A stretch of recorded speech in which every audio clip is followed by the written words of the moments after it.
And this is what women do. They'll align with each other, they'll reinforce each other, and they'll stand by each other even when they're in the wrong. And I think guys need to understand this. This is their nature. This is how it is. Women's suffrage is about feminism, but feminism is about fairness. Lu pernah bertanya gak ke diri sendiri, kenapa ada grup feminis yang mewakili kepentingan perempuan tapi gak pernah ada grup maskulinis yang mewakili kepentingan laki-laki? Iya kan? Ya kalaupun ada grup maskulinis nih macam grupnya Andrew Tate tuh, itu kan grup maskulinis online. Ya itu grup maskulinis misoginis lah. Tapi sehebat-hebatnya gerakan maskulinis misoginis Andrew Tate itu tidak bisa sesolid yang namanya gerakan feminisme. Perhatiin aja. Udah lama gue mempertanyakan hal ini dan baru sekarang gue dapat jawabannya. Yes, I know ini channel Urbanism ngapain bahas feminisme, tapi menurut gue ya, yang namanya perkotaan itu bukan cuma soal infrastrukturnya doang. Yang namanya perkotaan itu ada manusianya juga. Jadi urbanism nggak bisa lepas dari manusia alias humaniora. Dan sebagai sarjana humaniora nih gue merasa ini topik yang menarik.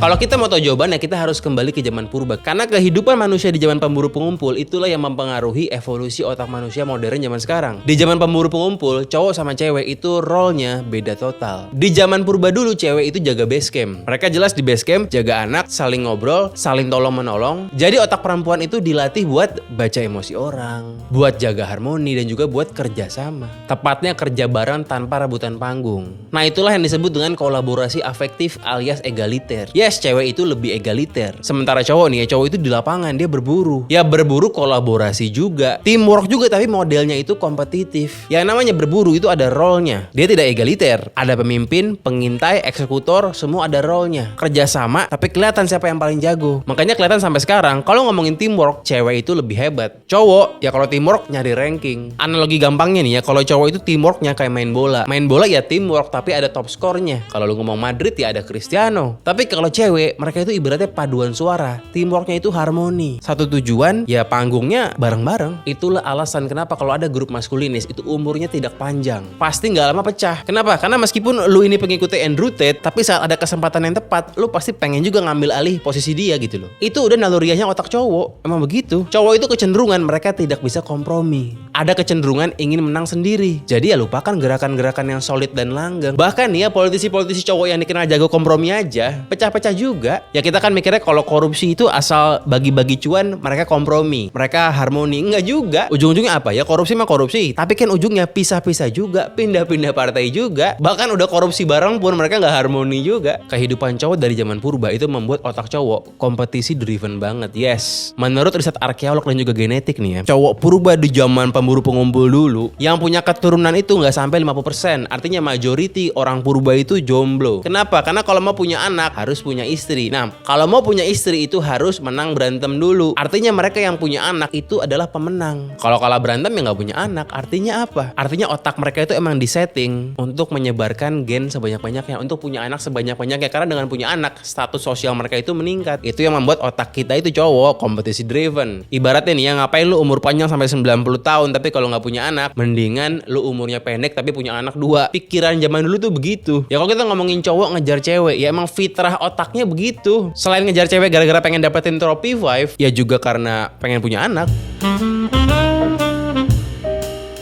Kenyataannya nih ya, di zaman dunia sekarang otot udah gak terlalu penting. Zaman sekarang nih ya, pertanyaannya itu adalah siapa yang paling bisa sinkron. Bahkan kalau lu jadi pegulat sekalipun ya di WWE, itu bukan soal otot tapi soal sinkron. Ya gimana mau cerita WWE-nya itu bagus kalau lu gak saling sinkron kan gitu. Ya kecuali kalau lu main UFC ya. Kalau main UFC ya masih kuat-kuatan lah. Nah di zaman sekarang nih, cewek itu unggul. Ini fakta, ini bukan tipu-tipu. Ini fakta ini. Cewek itu unggul karena mereka itu gak segan bagi-bagi spotlight. Mereka juga gampang empati. Dan mereka juga lebih jago komunikasi. Makanya jangan heran kalau lu ngelihat jurusan komunikasi itu isinya cewek semua. Mau dia LSPR, mau di UI ya, kom itu cewek. Karena emang fitrah otaknya cewek, mereka lebih jago komunikasi. Tadi kita ngomongin cewek itu punya empati dan juga jago kompromi. Itu kenapa jangan heran kalau kita ngeliatin di kantor dan di politik, yang namanya penjilat itu pasti majority laki-laki. Fakta lagi, karena yang namanya penjilat itu sudah pasti tidak berempati dan sudah pasti tidak menjaga harmoni. Kebanyakan ya cowok. Yang namanya penjilat itu kan ya sing penting gua menang, urusan lu kan begitu. Ya ini kita nggak ngomong 100% begitu begitulah. Tapi kecenderungannya ya fitrahnya ke situ. Lagi-lagi yang gua omongin ini fakta statistik, fakta neuroscience. Ini bukan nyap-nyap bullshit ala motivator bangkrut, bukan. Lu perhatiin aja yang namanya grup feminis pasti lebih solid dibanding grup-grup cowok.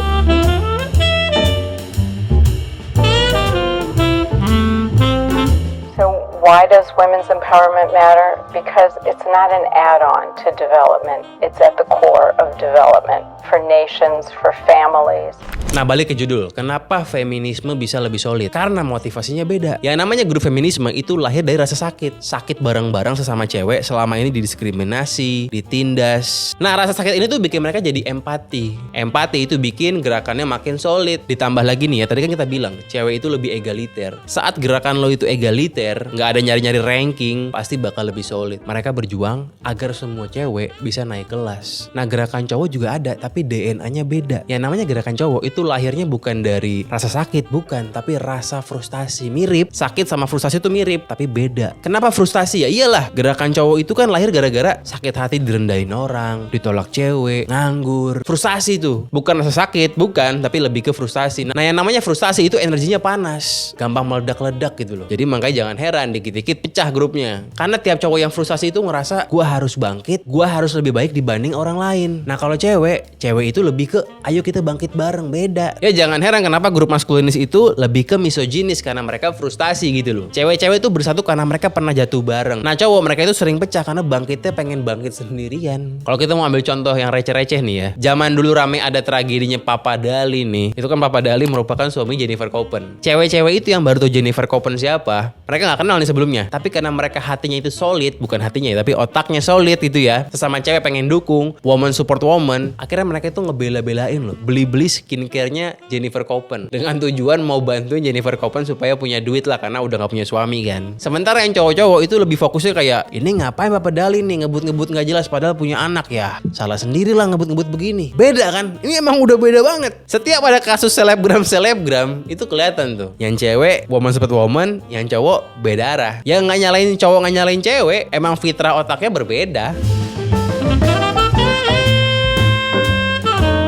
Satu lagi nih alasan kenapa gerakan cewek itu lebih solid. Alasannya karena cewek itu mengerti kekuatan simbol. Ya lu kalau ngomongin cewek jelas lah simbolnya banyak. Warna ungu, warna janda. Kata-kata patriarkis, itu kan simbol juga. Slogan-slogan woman support woman, my body my choice, itu kan simbol itu. Nah kalau cowok ngomongin itu udah kayak manual mesin. Ngomongnya gym bro, no fab, terlalu kaku gitu loh. Padahal nih ya otak manusia itu bakal lebih nyantol kalau kita mainnya di emosi. Storytelling kalau ngomongnya terlalu teknis yang gak nyantol, mesti pakai narasi yang emosional gitu loh. Nah kenapa cewek itu otaknya lebih paham kekuatan simbol? Ya karena selama ini dari zaman purba mereka itu dilatih buat saling bercerita. Tadi kan kita bilang di base camp mereka saling jaga, saling bantu ngurus anak, saling bantu sama lain, dan mereka saling sering bercerita gitu. Jadi emang udah dilatih begitu. Sementara kalau cowok nih mau curhat ke orang susah. Cowok itu kan gengsi nunjukin perasaannya ke orang lain. Kalau lu mau curhat dikit ke temen lu, ya paling lu dikatain homo. Ya karena itu makanya cowok itu lebih demen yang to the point aja. Ya kalau ngomongin sedikit sejarahnya nih ya, dari zaman dulu cewek itu nggak punya kekuatan fisik, politik, mereka gak punya tuh. Yang mereka punya itu kekuatan sosial. Dari apa? Dari cerita, dari narasi. Tepatnya apa? Tepatnya gosip. Gosip itu hebatnya bisa mempengaruhi orang tanpa konfrontasi. Ya benar. Gosip itu bisa ngebentuk norma tanpa peperangan. Coba lo bayangin, kenapa pohon beringin itu jarang dibalak orang, jarang dipotong-potong tuh, jarang ditebang? Karena gosip. Gosip apa? Gosip angker. Siapa yang bikin? Cewek. Nah zaman sekarang orang berantem udah gak pakai senjata lagi, tapi pakai cerita, pakai narasi. Itu lagi alasan kenapa cewek sekarang menang dibanding cowok.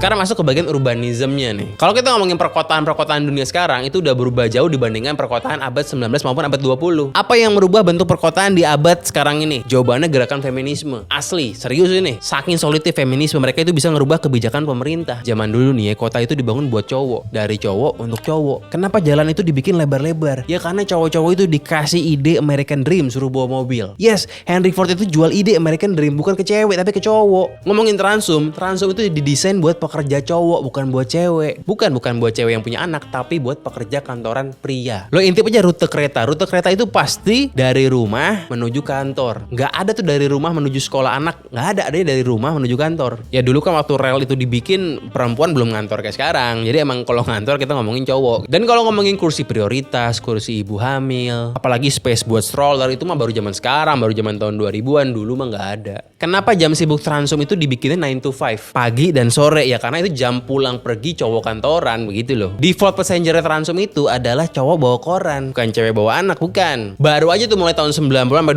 2000-an rame kasus pelecehan. Dari situ tuh gerakan feminisme mulai banyak ngerubah bentuk-bentuk perkotaan. Kalau kita ngomongin contohnya nih ya, tahun 90-an di Tokyo ada keluhan tuh, keluhan pelecehan di kereta. Makanya akhirnya kereta di Jepang itu bikin gerbong khusus cewek tahun 2001. Nah kalau di India tahun 2006 itu mereka baru bikin gerbong buat cewek gara-gara marah kasus pelecehan yang viral. Di Mesir tahun 2007. Di Meksiko sama di Brazil tahun 2000-an mereka bikin tuh bis khusus buat cewek. Nah akhirnya Transjakarta pun tahun 2010-an mereka bikin juga women only area. Barulah akhirnya pas ada MRT tahun 2019 mereka bikin juga tuh gerbong-gerbong khusus buat cewek. Baru. Berkat siapa? Berkat gerakan feminis. Lo kira berkat siapa? Emang lo kira cowok bakal gerak tanpa gerakan feminis? Gak bakal. Penerangan zaman sekarang dibikin lebih terang. Kenapa? Supaya cewek jalan malam-malam lebih aman. Coba misalnya ya, lo balik ke zaman Belanda, lo bilang tuh ke menirnya yang insinyur Batavia, lo bilang, "Menir, tolong bikin Batavia lebih aman buat cewek." Wah, sama dia bakal diketawain. Karena zaman dulu gak penting ngomongin kayak begituan. Yang bikin penting siapa? Gerakan feminis. Di kota Vienna di Austria tuh terkenal ada kebijakan namanya gender mainstreaming in urban planning. Mereka ubah tuh desain taman, trotoar, desain Transum. Mereka ubah setelah mereka survei ribuan perempuan. Yang tadinya perkotaan itu dibikin oleh cowok, sekarang oleh cewek untuk cewek. Trotoar dilebarin biar stroller bisa lewat. Lampu taman ditambah biar aman malam-malam buat cewek. Jalur bis ditambah lagi rutenya buat ke daycare, buat ke sekolah. Ya kalau yang disurvei cowok semua, nggak bakal ada yang mikirin rute bis ke daycare kan gitu. Bahkan zaman sekarang nih ya, perusahaan-perusahaan besar mereka itu nyediain daycare-nya sendiri. Kenapa? Ya buat cewek-cewek kantoran, pegawai mereka yang nggak bisa ninggalin anaknya di rumah. Mereka bawa anak ke kantor, taruh daycare, baru mereka ke kantornya. Lagi-lagi semua itu berkat narasi.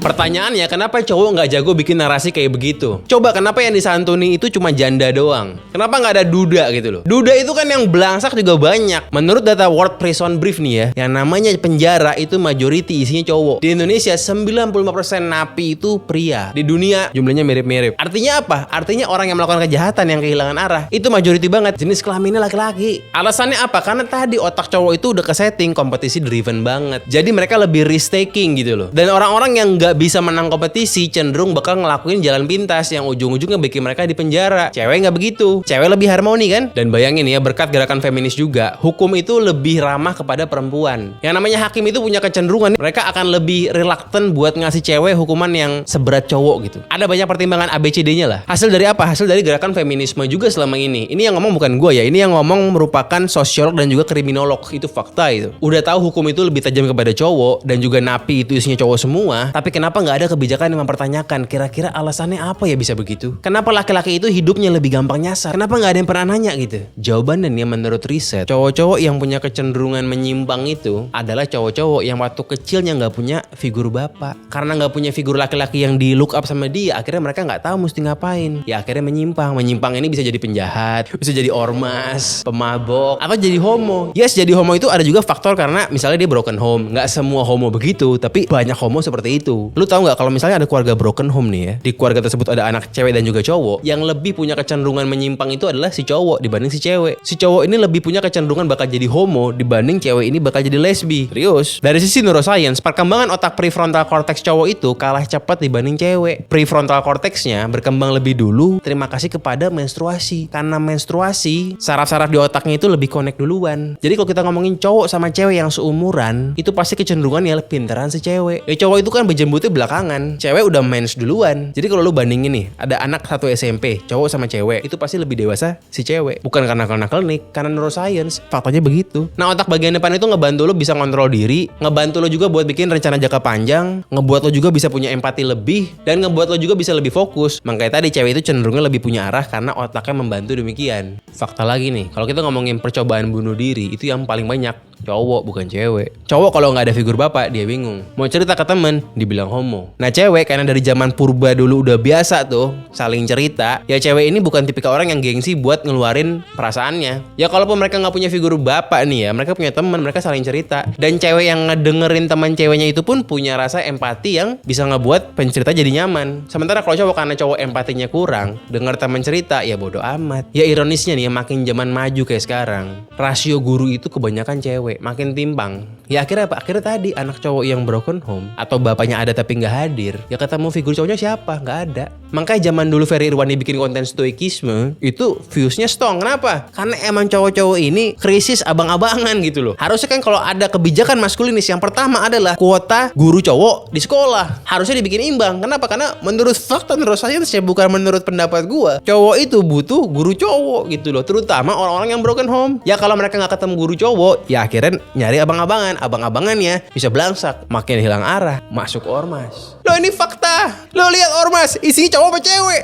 Isinya cowok. Lo kira apa? Buat ormas jangan marah. Ini fakta neuroscience. Tidak semua orang ormas itu belangsak, tidak. Tapi kebanyakan yang gue lihat iya. Fakta mencengangkan lagi nih ya. Semakin maju zaman, testosteron cowok makin turun. Dan ini bukan teori konspirasi, bukan. Di Amerika nih ya, ada penelitian jangka panjang. Dia ini nunjukin bahwa kadar testosteron cowok itu menurun sekitar 1% setiap tahunnya sejak tahun 80-an. Artinya apa? Artinya cowok usia 30 tahun di tahun 80-an itu punya testosteron lebih tinggi dibandingkan cowok usia 30-an zaman sekarang. Gua 30-an nih. Gua kalah testosteron dibanding bapak gua tahun 80-an di umur yang sama. Fakta, bukan konspirasi. Kok bisa begitu, Bang? Karena kita itu hidup di zaman yang banyak bahan kimianya. Ada makanan kimia, bahan kimia, AIUEO, kimia itu mengganggu hormon. Makanya cewek zaman sekarang ada yang siklus mensnya terganggu. Nah, kalau cowok yang terganggunya hormon testosteronnya jadi rendah. Ditambah lagi nih, kalau kita ngomongin testosteron itu butuh stres fisik buat naikin testo. Cowok zaman sekarang yang termasuk cewek juga jarang yang ngelakuin hal-hal fisik gitu loh. Kebanyakan kan duduk doang depan laptop. Zaman dulu kan macul. Zaman industrialisasi dulu jadi buruh pabrik. Sekarang apa? Ya kerja tapi di laptop. Makin kurang stres fisiknya, badannya nggak gerak, testosteronnya juga makin rendah. Ditambah lagi tidur pun kurang karena ada prinsip hustle bustle, kerja